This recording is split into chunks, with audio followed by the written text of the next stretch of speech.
Hi guys, welcome back to the channel. I'm Dr. Downey and today we're going to speak about the 5 worst steroids. So SARMs may also be included in this list as I just chose things that work through the androgenic kind of pathway. This video is just made for entertainment purposes and is based mostly off what I've seen in friends or clients combined with research. So the way I've graded them is kind of opinionated and just my perception of the risk to reward that these compounds grant the average steroid user. If a compound you really like makes this list, don't be offended because it doesn't mean the compound isn't good or something like that, because the compound might be amazing at giving you size, but I just don't think it's worth it. And that's a personal opinion. So, coming in at number 5 is Superdrol. So, whilst this agent is extremely potent and does have its uses in bodybuilding, for the average user, I don't think it should be considered in one of your cycles. And the reason it makes this list is because it's only really useful in really experienced users. And by experienced, I mean people who are very in tune with compounds, steroid compounds, and very in tune with their health. People who get their blood work checked regularly, as well as monitor their blood pressure, their heart rate, things like that.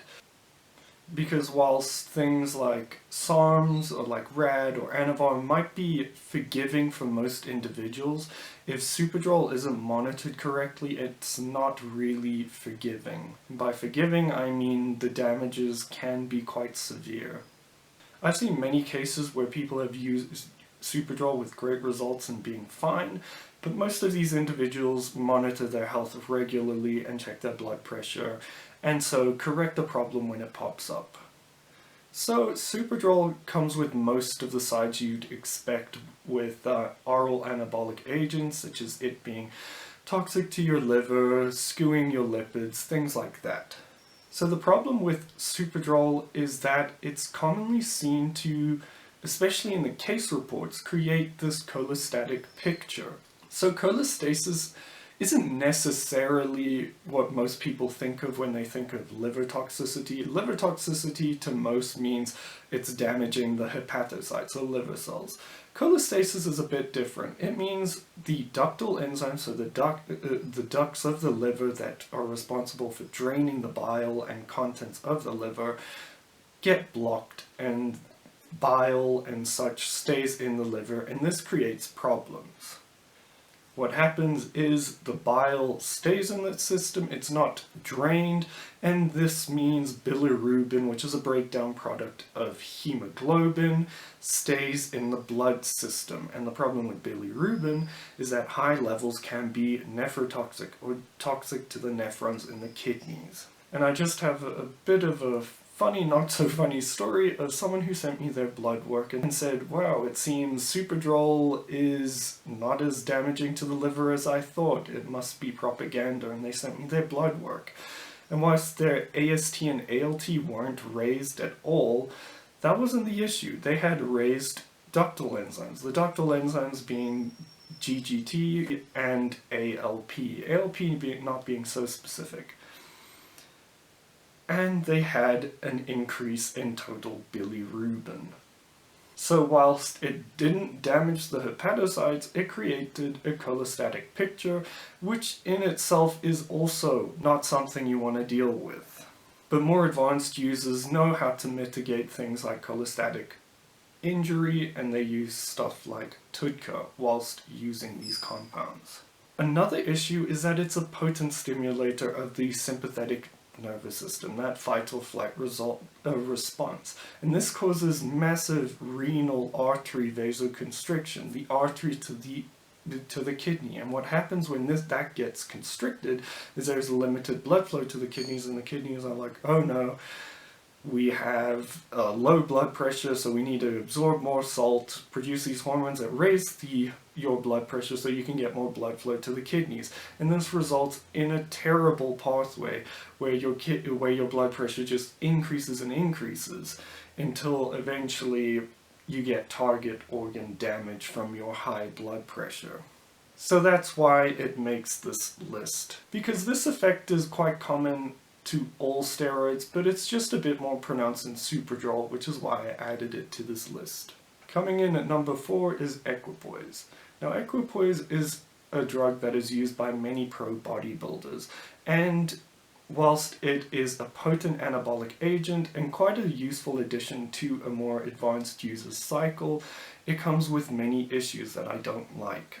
The first being that yes, it is toxic to your kidneys. In the one study that many people like to cite for it being toxic to your kidneys, some have tried to debunk it. But it is evident that it increases your creatinine and urea, and on ultrasound, although this isn't a specific finding, it created renal echogenicity, or cortex echogenicity. And the cortex of the kidney is where the nephrons live, and you don't want any problems to happen to that area because your nephrons are limited, i.e. they don't replicate once damaged, so you don't want to damage them or cause any harm to them. So the argument against this was that, well, once you remove boldenone, equipoise, all of the markers came back to normal. This is like saying alcohol isn't toxic to the liver because you drink it, when you drink it, your liver enzymes increase, but once you remove it, your liver enzymes go back to normal. The problem isn't acute use, it's prolonged use, and that can accumulate. The longer you use it, the more the effects accumulate. Another issue is that it increases your hematocrit, and that's known because of the whole EPO hypothesis. And the problem with the raised hematocrit is that you're at higher risk of things like DVTs, or deep vein thrombosis. Whilst most steroids do raise hematocrit, equipoise does so even more drastically.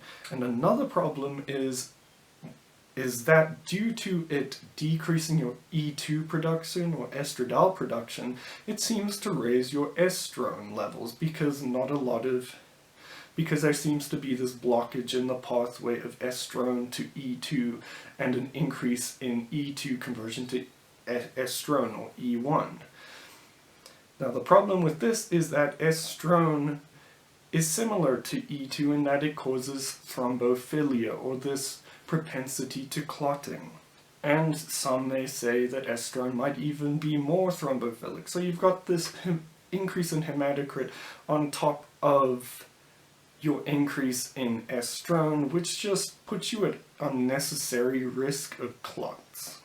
So coming in at number 3, we have MPP or Deca.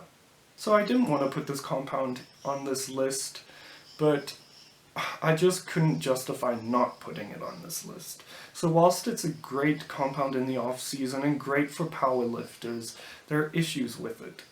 And some of the side effects I've come across way too often, and I just had to put Deca on this list. So the whole issue with Deca Dick is kind of mild in comparison to the other issues you might get with this. Not only is it known to be related to neuropsychological issues like depression, anxiety, things like that, there are issues that it causes with the heart, and I've seen this in many people using it, and it's noted in the literature. It's noted that it can cause lethal arrhythmia, but not only that, I've seen arrhythmias in normal individuals not reporting any side effects when they get their ECG done.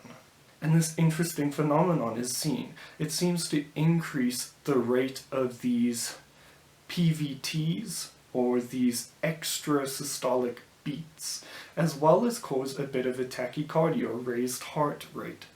And the problem is that people don't really notice it, and they let their heart rate stay increased for this certain amount of time, and this causes tachycardia-induced cardiomyopathy, thickening of the heart wall due to unregulated increases in heart rate. And another issue is due to the water retention it causes. It seems to cause a massive spike in blood pressure. I've never known someone to get away without using blood pressuring lowering agents. Well, those who don't use them probably are running a bit of an elevated blood pressure and just don't realize it. And in every single ECG I see, there is left ventricular strain, or signs typical of raised blood pressure. So other people say it might be toxic to your blood vessels in that it has this direct toxicity which damages all of your vasculature in your body. I looked at that study in a previous video. It's not the best study and I can't say for sure if that's true, but there are just a myriad of problems that Deca causes, and that's why it makes this list. Coming in number 2 is, I'm sure you might have expected this, but tren. So this is a fantastic drug from an anabolic and strength standpoint for people who are, make money off of their body or their strength. It burns fat, it's incredibly anabolic, and it causes this SNS overdrive, which increases your strength. But for the average steroid user, I don't think those risks outweigh the reward. Whilst the mental side effects of tren are very well documented, especially on platforms like Reddit, there are more problems than just the mental side effects. And the mental side effects are very severe. I've noted people who change a bit whilst on tren. They usually go back to baseline, but